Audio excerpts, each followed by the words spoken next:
Ever seen a power trip backfire so spectacularly it becomes an internet legend? Picture this, a woman, dripping in designer labels, who thought she could snap her fingers and have a black man, a stranger, banished from his rightful first-class seat. She had her words chosen, her condescension perfected. What she didn't have was a clue about the bombshell revelation hiding in his pocket. This is a story of how a few carefully chosen words led to a catastrophic and very public meltdown. Patricia Langford glided through Dallas-Fort Worth International Airport like she owned the place. Her designer carry-on, a silent testament to her status, rolled smoothly behind her. Dallas to D.C., first class. It wasn't just a flight. It was a birthright, or so she believed. The priority boarding, the pre-departure champagne, the hushed tones of professionals. This was her world, predictable, exclusive, and always, always comfortable. So, when she arrived at her row, 2A, and saw him, a black man in a crisp navy suit, already settled into 2B, laptop open, exuding an air of quiet, unshakable confidence, her perfectly curated world skipped a beat. Patricia's lips, usually set in a polite, if distant, smile, pressed into a thin line. She plunked her expensive tote down with a little more force than necessary, a tiny sonic boom of displeasure in the otherwise serene cabin. The man, Daniel Stokes, barely glanced up. He was absorbed, fingers flying across the keyboard, the laptop's glow reflecting off his dark skin, highlighting the sharp, intelligent angles of his face. He looked like he belonged. Patricia, however, was having none of it. She inhaled sharply, a tiny, indignant sniff, shifting in her seat, nudging his armrest with her purse, accidentally, of course. No reaction. She straightened, her eyes darting around, silently willing a flight attendant to notice this discrepancy. Then, she leaned in, her voice a syrupy blend of false politeness. "Excuse me," she purred. "Are you sure you're in the right seat?" Daniel didn't even break his typing rhythm. "Yes." Just that. No apology, no fumbling for a ticket, no explanation. Patricia cleared her throat, a little louder this time. She flagged down Emily Jacobs, a bright young flight attendant. "Emily, Day," Patricia began, a forced chuckle lilting in her voice. "I think there's been a teensy little mix-up. I believe this gentleman is in the wrong seat." Emily, ever professional, consulted her tablet. Daniel finally paused, looking up, his expression unreadable, yet holding a certain knowingness. "Actually," Emily said, polite but firm, "Mr. Stokes is in 2B, his correct seat, and you're in 2A. Patricia blinked. "Oh, that's odd. Are you sure?" she stammered, a tight smile plastered on her face. "I just assumed." Emily, sensing the undercurrent, simply confirmed, "Everything looks correct." Patricia turned toward the window, but the gears in her mind were grinding. Daniel had already returned to his work, utterly unfazed. And that, his calm, his refusal to be rattled, fueled Patricia's simmering indignation into a raging inferno. This wasn't how her little games were supposed to play out. She wasn't the type to suffer in silence, or let what she perceived as an injustice slide. Oh no, Patricia was just getting started. Her mind raced. This wasn't right. Decades of first-class travel, and never, not once, had she encountered such a situation. He wasn't doing anything wrong. But in Patricia's mind, his very presence was a problem. He didn't belong. She pressed the call button. Emily reappeared. "Yes, I'd like to request a seat change," Patricia said, her voice low, conspiratorial. "Is there an issue with the seat itself?" Emily asked. Patricia tilted her head towards Daniel. I don't feel comfortable sitting here." Emily glanced at Daniel, who had paused again, listening, waiting. "Let me check for open seats," she said, tapping her tablet. A few rows ahead, a man pretended to check his phone, clearly eavesdropping. Across the aisle, a woman nudged her husband. The cabin was tuning in. "I'm afraid we're at full capacity in first class today," Emily reported.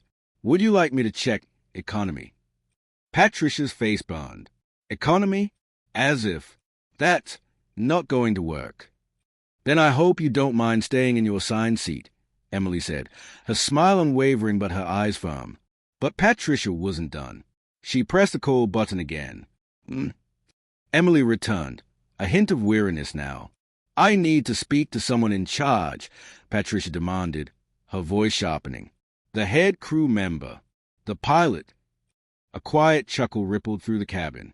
The pilot is preparing for takeoff, Emily stated, patience visibly thinning. I am the lead flight attendant. How can I assist? Patricia leaned in, lowering her voice to a dramatic whisper, ensuring Daniel could hear every loaded syllable. I don't feel safe.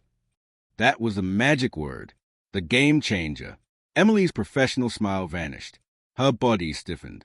Daniel stopped typing, closed his laptop slowly, and turned to look Patricia directly in the eye.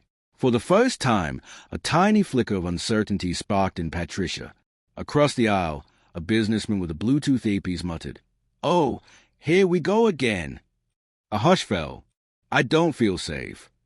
The words, though quiet, detonated in confined space.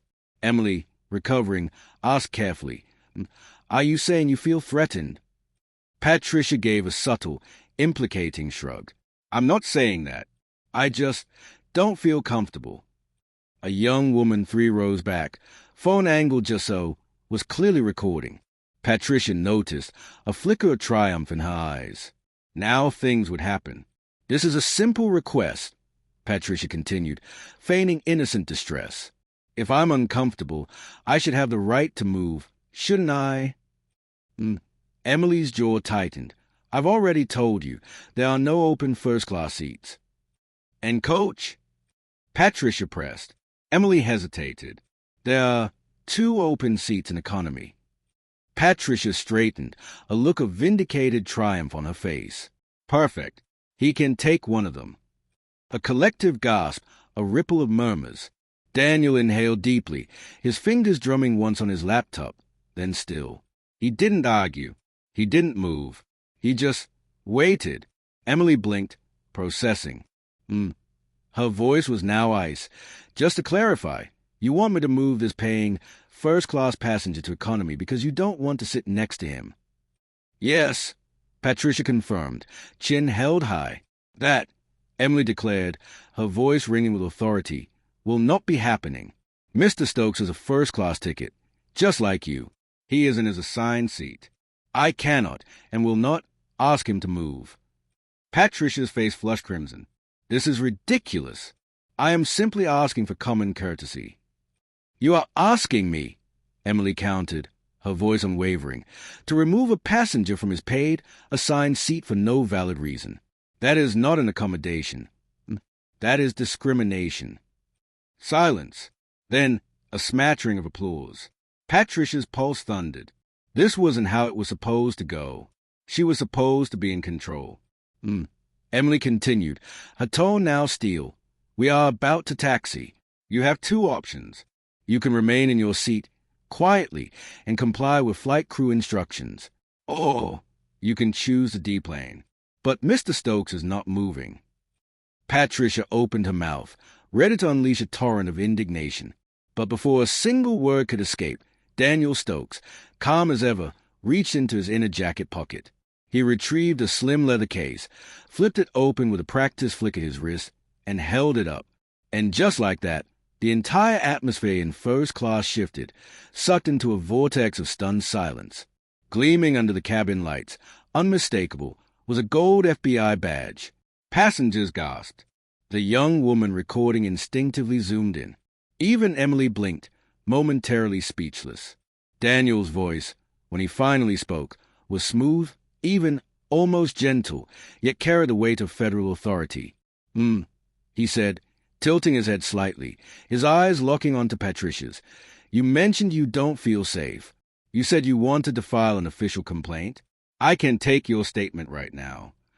Patricia's jaw, which had been set in stubborn defiance, went slack. Her face, moments before flushed with anger, turned a chalky white. The air crackled. The silence was deafening, broken only by a few stifled chuckles from other passengers. The power, the control she thought she wielded, had evaporated, leaving her exposed, vulnerable, and utterly, hilariously wrong. Her mouth opened and closed like a fish gasping for air. I. She stammered. That's a serious allegation on a federal flight, Daniel continued, his tone still polite but now edged with steel. If you believe I've done something inappropriate, I'd be happy to document it. The man 2 rows ahead who had chuckled earlier now let out a full, appreciative laugh. Oh, this is priceless. Patricia could feel the heat rising up her neck, the weight of dozens of eyes boring into her. She was trapped. If she backed down, she was a liar and a fool. If she pushed forward, she was accusing a federal agent. There was no winning move left. After an eternity, Patricia managed a barely perceptible shake of her head. No, she choked out. No complaint. Daniel nodded once, a slow, deliberate movement, as if he'd expected nothing less. He closed the badge holder, tucked it away, and, with the same unruffled calm he displayed all along, reopened his laptop and resumed typing. For him, it was over. For Patricia, the nightmare was just beginning. A few passengers clapped softly. The businessman across the aisle smirked openly.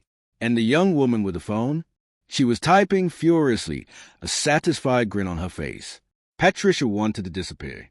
The flight hadn't even left the tarmac, and her carefully constructed world was already in ruins. Then her phone vibrated in her purse.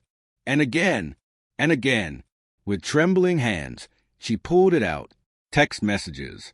Dozens of them. From friends, family, colleagues she hadn't spoken to in months. Patricia, is this you? Just saw a video. Tell me this isn't real. OMG, what did you do? Her heart hammered. She swiped open her social media. It took less than a second. Her name, Patricia Langford, was trending. The video, captioned Karen tries to get black FBI agent kicked out of first class, epic fail, had already, in the few minutes since it was posted, rocketed past 50,000 views. The comments were a relentless flood of ridicule and condemnation. Karma is beautiful. She picked the wrong one today. Enjoy your internet fame, lady. The plane finally began its taxi to the runway.